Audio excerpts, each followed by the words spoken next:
This is an ABC radio podcast. Have you ever had one of those days or times in your life where everything just went completely, terribly and utterly wrong? I'm talking, the full catastrophe. Let's face it, most of us have, and when you're safely past that time, when you've got a good distance between the present and the past, you can tell that story to others and you can see the pure storytelling value in it. And over time, you tell that story, and with each telling, the pain just magically starts to disappear. It's true. I'm not making it up, because I know. I'm Sarah McDonald, and I grew up being called Sarah Bernhardt because I'm such a drama queen. And I'm doing a bit of a jump out of the cake moment here, because I promised you a surprise last episode. And here it is. This next story is from me. And I'm going to share a time in my life that was purely and simply catastrophic in a middle-class, woe is me kind of way. So without further ado, here I am. This is me. And because I like to use a bit of colourful language, I must warn you, there is a language warning for this story.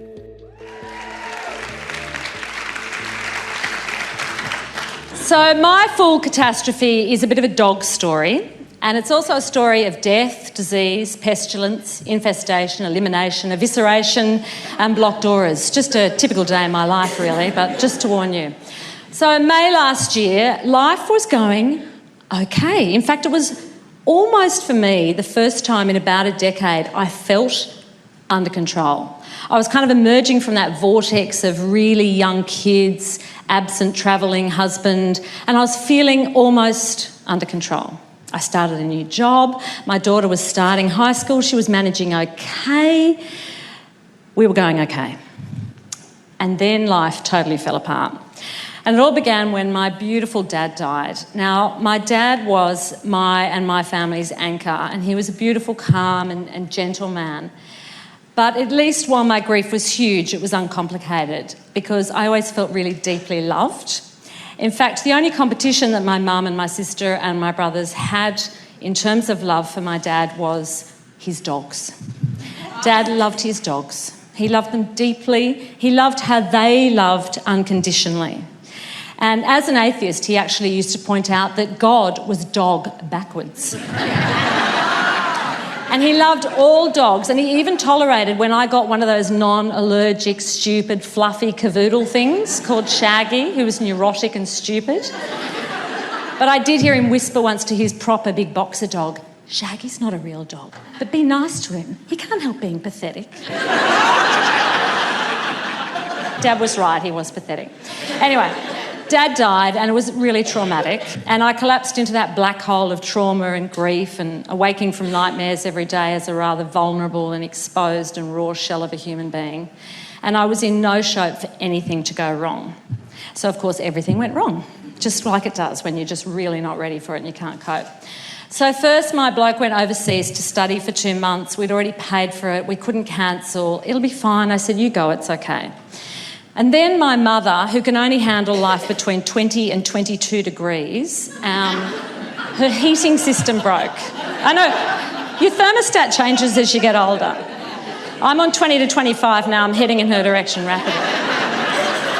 Anyway, her heating system broke on the only non-globally warmed day of the year last year.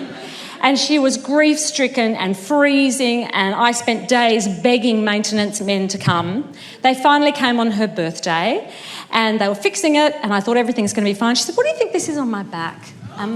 My mother had shingles all over her back. Anyway, the new heating system was installed. We got Mum the drugs. The heating system lasted 6 hours. Guess what time the heating system broke? Everyone knows the answer to this. It broke on Friday at 5:01 p.m. Mum got sicker. I spent the weekend screaming at answering services and voicemails. Mum got sicker. On Sunday, I was meant to go for a birthday high tea with my best girlfriends. They were going to cheer me up. There was going to be scones. There was going to be champagne. Instead, I took my mum to hospital, and we spent the next 4 days behind a rainbow stripy curtain in a ward mainlining apple juice and painkillers. It'd be like 2 for mum, 1 for me, 2 for 1 for me. I had my nights with the kids, my neurotic dog, and a bottle of wine. As you do. Anyway, it was fine. It was life, right? It was hard, but it was fine. I did consider ringing Jonathan and saying, look, I think you need to come back from overseas. But I really remembered the last time that I was in a hospital and he'd rung me, and he was working for TV then, and he was at Ningaloo Reef. And he rang me and he said, oh my God, I'm just swum with whale sharks. And I said, I'm in hospital, covered in vomit, with a baby they want a urine sample from, and your son's dick's in a cup. And he went, okay, you win, and hung up. So I thought, I'm not ringing him again. I'm going to get through this. It'll be all right. So Mum came out of hospital. It was okay. I went back to work because did I mention I'd just started a new job? Yeah. So I went back to work just long enough to get the flu shot. And then I got the fucking flu. And you know when you're really sick and you're really sad and you're really lonely and you're overwhelmed and you're overloaded and you're sick and you go to the doctor and you just cry. And she kind of patted me on my back with a mask over her face. And she gave me some flu medicine and a bit of Valium. She sent me home. She said, come back in a few days, we'll do a chest x-ray just to check you haven't got pneumonia. I said, okay. I was really sick. I was just sort of lay there in this fever so high that I began hallucinating. And it was school holidays. I do remember my children. I was crying in pain and my children were crying with boredom, but I just sort of left them. I have no idea what they were watching on their iPads and I still don't want to know. The only nurse I had was my dog, and Shaggy is a bit too neurotic to be a nurse because he was so upset that I was sick. He kept vomiting all over the house. And I'd sort of stagger out of bed and there'd be a vomit, But I let him lie on my bed because I thought, bugger it, I need him. And he just sort of lay there looking at me lovingly. And he did make me feel better. And I thought, I'll get Shaggy trained to get off the bed when I'm not feeling so awful. So then I decided I was hallucinating so badly, I started imagining that I was attracting bad voodoo. And I decided to get help. I did what all self-respecting daughters of atheists do. I rang a psychic. And I rang her and she said, oh, g'day, love, I'm in Westfield. And I said, oh, I need a bit of help, but I guess, spiritualists have to shop, they have to eat. She said, listen, I'll tell you what I'm going to do. I need you to get into a bath of salt water. Before you do that, I need you to change all your bed sheets to all white. I want white sheets, I want white doona cover, I want white pillow. I want you in a white bath, I want you with white salt. I want you to get out of that bath and dress in white. I would have done anything right, anything. I'm like, sure. So I got in the bath, I changed all my bed sheets, I put on white, she rang me back. She goes, yep, your aura is really blocked. And I said, would you like me to ring back when your indigestion's better? She said, no. I'm cleansing your aura. I'm burping out your bad voodoo, darling. I said, okay. And she said, white light in your head. Ah! And she kept burping, and she burped my aura clean. And the dog was lying on the bed with me going... And I was like, just go with it, Shaggy. I felt good because I actually felt better. I could feel my aura open up, and I could feel my head was getting hotter and hotter and hotter, and I could feel this, really, it was amazing. I thought, this woman is doing something. I am hot right here on the top of my head. My aura is being cleansed. And I got itchy and then had these bumps. And I thought, wow, it's the day I have to go back to the doctor. So I went back to the doctor to check my chest, and she said, your lungs are good. You don't have pneumonia. I thought, great. But I said, look, I've just got, this really bad pain on the top of my head, and I've just been to a spiritualist. And she looked at me and went, yeah, great, Jesus, here we go again. Maybe I gave her too much Valium. And I said, am I sort of a saint and I've got some head stigmata? And she said, no, you've got nits. And I went home and I had to denate the kids' hair, and they both have long hair. And I had long hair there now, that's why I don't have any hair anymore. And I was alone and I was sad and I was sick and I was over it, and the dog was looking at me like this. And I was sitting there with a big bottle of Dettol for the comb, and I had the big poison, and I had the glass of wine beside the Dettol, and I was drinking from the wine, and at some point when I started denatting my own hair, I got them mixed up and I drank the Dettol. And I thought, that is it. I have had enough. And I said, Dad, because I was feeling really spiritual, I need a sign. I need you to send me a sign that everything's going to be all right, that there is a message from the other side that my shitty life at the moment is going to get better. And the dog started crying. And I looked at my dog and I thought, I'm a really bad dog owner. This dog's hardly been walked. I've been so sick. We live on the edge of this tiny little patch of bushland. And I thought, I'm going to let the dog out. So I let the dog out because I was still de-knitting my hair, and the dog went out and he had a lovely time in the bush. And I thought, okay, the night's nearly over. I've got those lovely sheets, white sheets, clean bed, upstairs. It's going to be okay.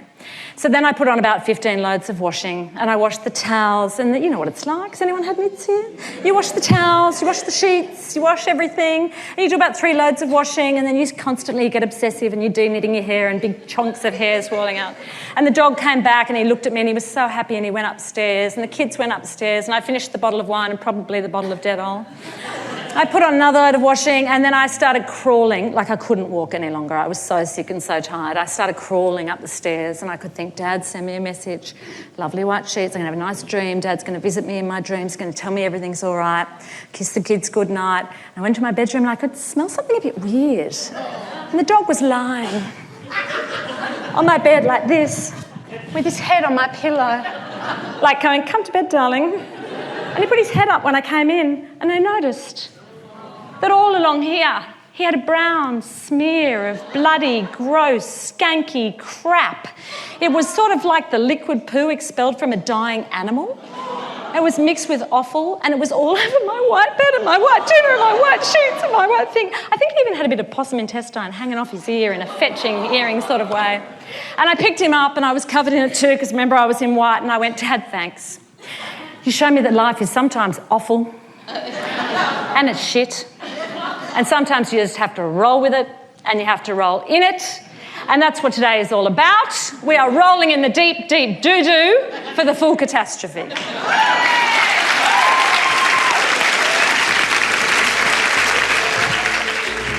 Oh, there's just something about storytelling that brings about such a delightful sense of release. That was me, Sarah McDonald, and I first told that story at an event very aptly called The Full Catastrophe. It's at the Giant Dwarf Theatre in Sydney, and I'd love you to come along to the next one. For more details about that and all events at Giant Dwarf, check out giantdwarf.com.au. That's the last episode in this second series of Tall Tales Tru. Be sure to check out our other podcasts while we're busy making another series for you. Just some of the ones I've mentioned are Laughing Dead, that's the one with comedians talking about dying on stage. The Real Thing, extraordinary stories about unique Australians. Short and Curly, that's the Kids Ethics podcast. For the football lovers, and I mean real football, as in soccer, Santo, Sam and Ed's Total Football has got everything you'll ever want in a podcast. And check out Nazim Hussein's Burn Your Passport. I guess that's what he'll be doing now he's out of the jungle. In this podcast, he talks about the downside of travelling with fellow comedians. Bed bugs, delayed flights, crappy accommodation, the whole lot. Hey, it's me, Nazim Hussain, and I am back with another season of Burn Your Passport. It's been a big year for me, done a lot of travel, I know, goes against the whole thing of Burn Your Passport. I'll be talking to you about all of that with some pretty sick guests, I gotta say. We've got Julia Morris, also my new buddy from the jungle, Dane Swan, and Casey Donovan, and Steve Price. Woohoo! He's Andrew Bolt's best mate. Oh, he's my friend's friend now. Passengers are reminded to burn your passport.